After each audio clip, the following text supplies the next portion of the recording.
So yeah, I just saw like a trucker guy shit in front of his truck on the road, besides there being like 20 toilets on 50 meters from here. Hello and good morning. I'm here somewhere in Spain on a fancy truck stop, I guess. And I've been on the road since 4 a.m. So far I've done like 1,000 kilometers and I got 800 more to go. It's March 2026. Gas prices rose over 2 euros at the moment here because a bunch of pedophiles tried to compensate for their small dicks, I guess. The mission for the 3 kilo bass continues. Let's go.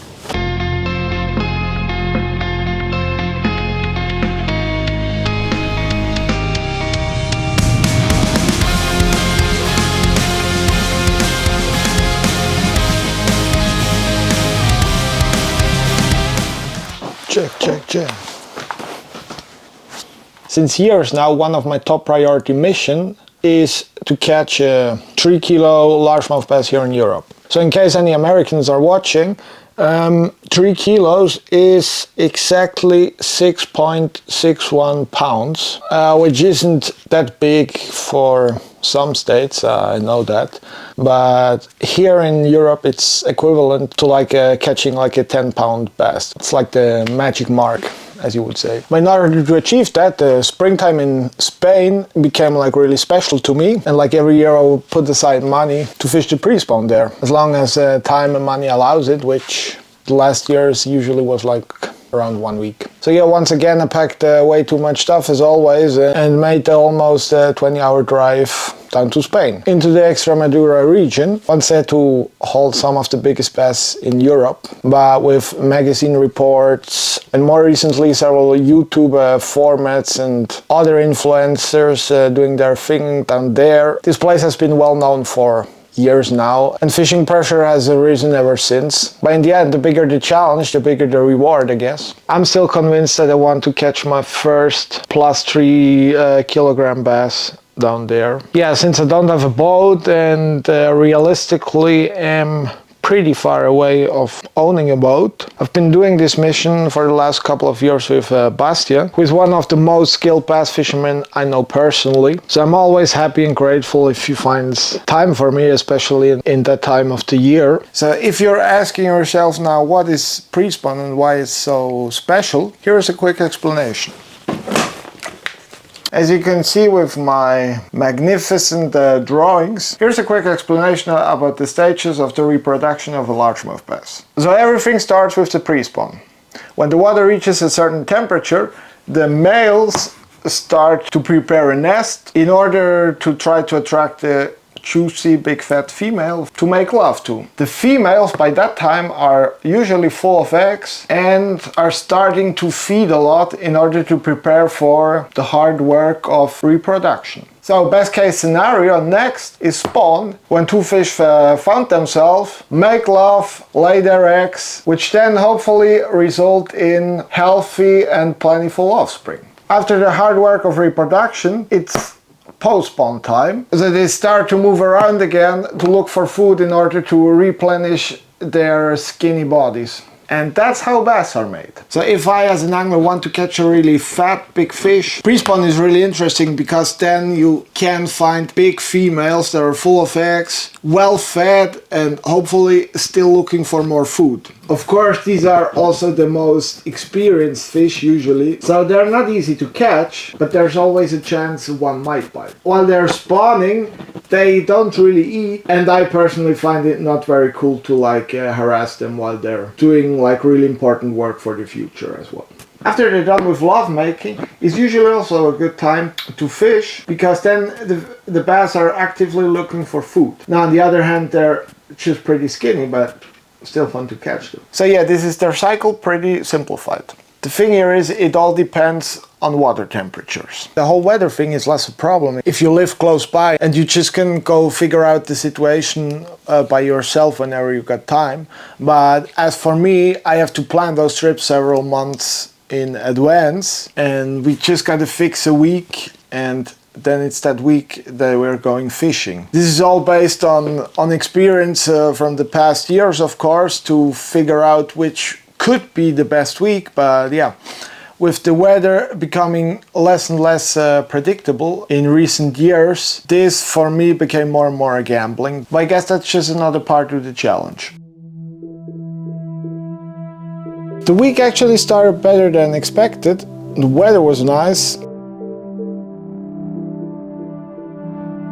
Bastia caught a 2.7 kilogram bass while demonstrating me his signature jig retrieving. He felt bad for it. I thought it was like really funny. I was happy for him. And a little bit later I caught a 2.6, which at that time was my new PB. So yeah, pretty cool start. I don't have any of that on camera because yeah, first day I just wanted to get out on the water and didn't want to lose time setting up all the cameras. But I got some pictures and we got the memories, so all good. So it all seemed to go pretty well, a little bit too well. So yeah, after lunch I set up my camera gear to be ready for the next fish, and from then on it went back to normal, which means motivation high, bite rate pretty low, which then again isn't unusual when targeting big fish.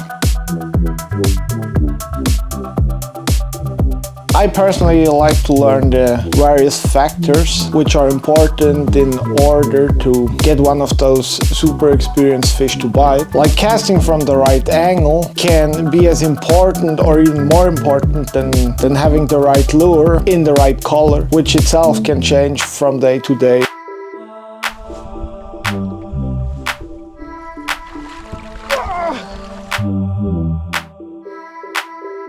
Fishing could be pretty easy, like you just go out, enjoy your time on the water, cast some lures and hope for the best. But I personally just want to understand or try to understand the whole thing, like why did that fish bite now, or why would that fish not bite, and how to approach fish in different situations. So one day I'll feel skilled enough to go just fish like anywhere with real confidence that I know what I'm doing, and if there's fish around, chances are good that I will catch some. That's my goal.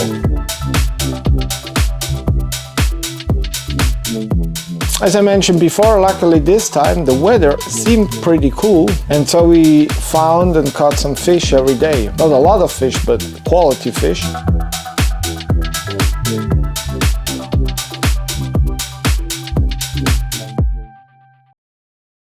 Every now and then there was a surprise mixed in as well. Boom! Boom! Slim Shady.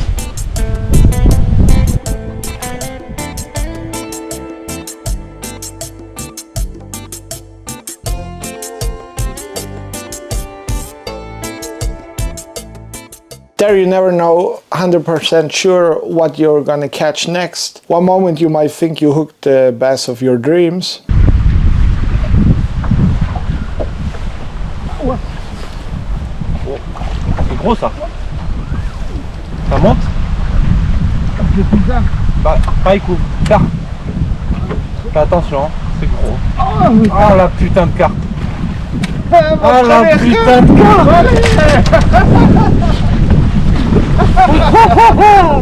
Which then turns out to be carp. Yeah, while we're already talking about unpleasant things, learning always also means to make mistakes, which can be pretty hard if you're not gonna get a lot of chances per day. And then sometimes it's just bad luck.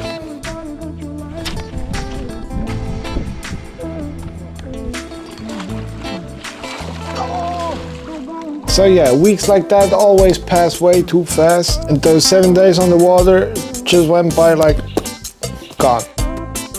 By now weeks like that on the water are like one of the closest things to inner peace that I know. If I had the money I would just buy a boat and do this for weeks or even months. Wouldn't even matter too much if the fish would bite or not, because with enough time on the water, sooner or later they will bite. I'm pretty sure about that.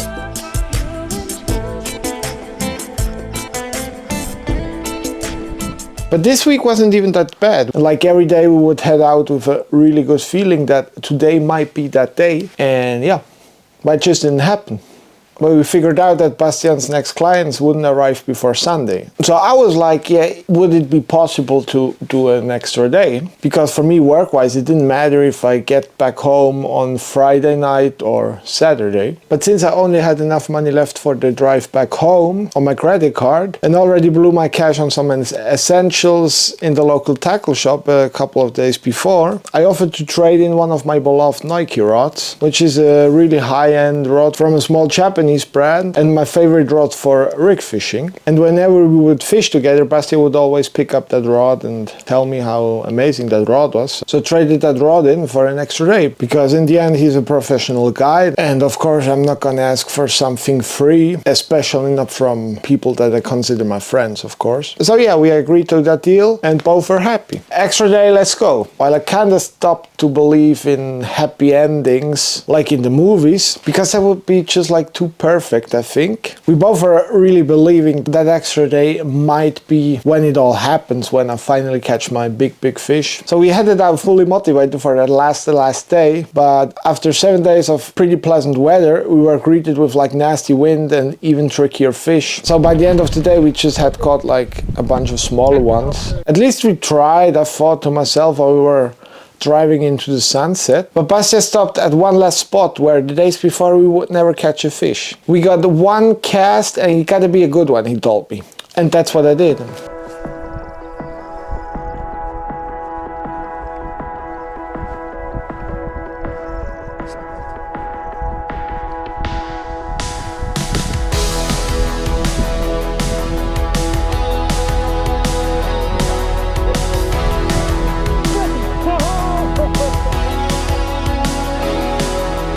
2.65 kilograms. New PB just by a couple of grams in the end, but definitely one of the most beautiful, cleanest, most perfect bass that I've ever seen or caught in my life so far. And that was it. As Nelly Furtado sings, all good things come to an end, but my mission for my first 3 kilo bass in Europe continues, which is somewhat nice too, and I'm really looking forward to my next try. To everyone in front of the screens now, thank you very much for watching. Like, subscribe, comment, share, whatever you feel like, and if you don't feel like it, that's fine too. I'll be back as soon as I have something interesting to say again. Peace.